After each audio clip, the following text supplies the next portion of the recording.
আসসালামু আলাইকুম। আশা করি সবাই ভালো আছেন। তো আজকে আরও নতুন একটি ভিডিও নিয়ে আপনাদের মাঝে চলে আসলাম। তো আজকে আমার মার বাসায় একটা ফ্যামিলি প্রোগ্রাম ছিল। এই প্রোগ্রামে আমার ভাইয়ের শ্বশুরবাড়ির কিছু মেহমান আসবে। তো অনেক দিন পরে আমরা বাড়ির সবাই একসাথে হইলাম, তো খুব ভাল লাগতেছে। এই আয়োজনের মূলে রয়েছে আমার ভাইয়ের বউ। ওর কারণে আমরা সবাই একসাথে হব আজকে। তো তাদের জন্য কি কি আয়োজন করলাম ভিডিওটি শেষ পর্যন্ত দেখবেন। তো চলুন শুরু করি।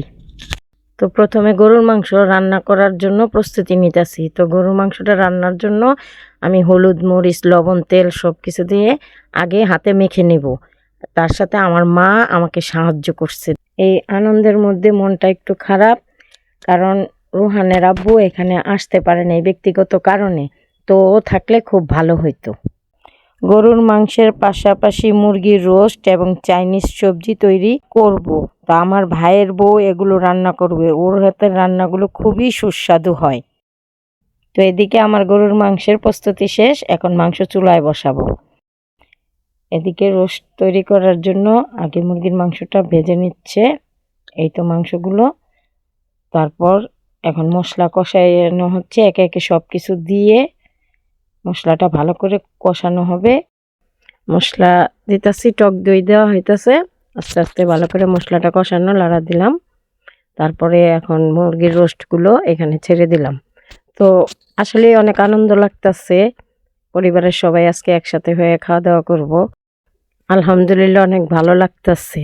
তো এখন মুরগির রোস্টে দুধ আপনার গুলতাছি, দুধ গুলে এখন দিয়ে দিলাম। এইটাতে একটুও পানি দিব না, শুধু দুধের উপরে এটা হবে। তো এই পাশে আবার আপনার এইটা লাড়াচাড়া দিতেছি। এই পাশে আবার আপনার চাইনিজ সবজি রান্না করার জন্য এই যে পেঁয়াজ ভাজা নিতেছি। তো এইখানে আবার চাইনিজ সবজি রান্না করব। পেঁয়াজটা ভালো করে ভাজতেছে, এরপরে সবজিগুলো দিয়ে দিলাম। এটার সাথে অনেক পদের সবজি আছে এবং মাংসও আছে, মুরগির মাংস ঝুরা আছে। তো চাইনিজ সবজি রান্না করতেছি রোস্টের পাশাপাশি। এগুলো আমার ভাইয়ের বউ রান্না করতেছে, রোস্ট আর চাইনিজ সবজি ওই রান্না করব। আর এদিকে আমার আম্মু আমাকে সাহায্য করতেছে পোলাও রান্না করার জন্য। তো এই যে আম্মু পোলাওটা লাড়া দিয়া দিতেছে, এখানে পোলাও রান্না করব, লবণ দিতেছে। আমি আবার লবণ তেমন বুঝি না। এই তো এখানে মুরগির রোস্ট রান্না হয়ে গেছে, এই যে সাদা সবজি রান্না হয়ে গেছে। এখন মাছ ভাজবো। এই যে মাছ ভাজতেছি, কাবাব ভাজবো। তো আমার আম্মু এগুলো দেখাইতেছে। এই যে মাছ ভাজছি, কাবাব ভাজছি কিছু, আর একটু রইছে। আম্মু এগুলো এক এক করে দেখাইতেছে। আম্মু খুব আনন্দিত। এখানে আমি সালাদ কেটে নিছি, লেবু, শসা এগুলো সালাদ কেটে নিলাম সুন্দর করে। আর এই যে চাইনিজ সবজিটাও এই তো দেখাইতেছে, দেখতে পারতেছেন। এখন এগুলো টেবিলে সাজানো হয়েছে, পোলাও, সবজি সব কিছু এখানে সুন্দরভাবে সাজানো হয়েছে। এগুলো এখন অতিথিদের ডাকবো, মেহমানরা এগুলো খাওয়া দাওয়া করবে। তো মেহমান আসছে, মেহমানরা খাওয়া দাওয়ার জন্য বসে গেছে। এই তো ওরা খুবই তৃপ্তি সহকারে খাইতেছে। রান্না মাশাআল্লাহ দিলে খুবই ভালো হয়েছে। তো আমার ভাইয়ের বউ সবাইকে বেড়ে দিচ্ছে, আমার ছেলেও মাশাআল্লাহ খাচ্ছে, বলতেছে রান্না খুবই মজা হয়েছে।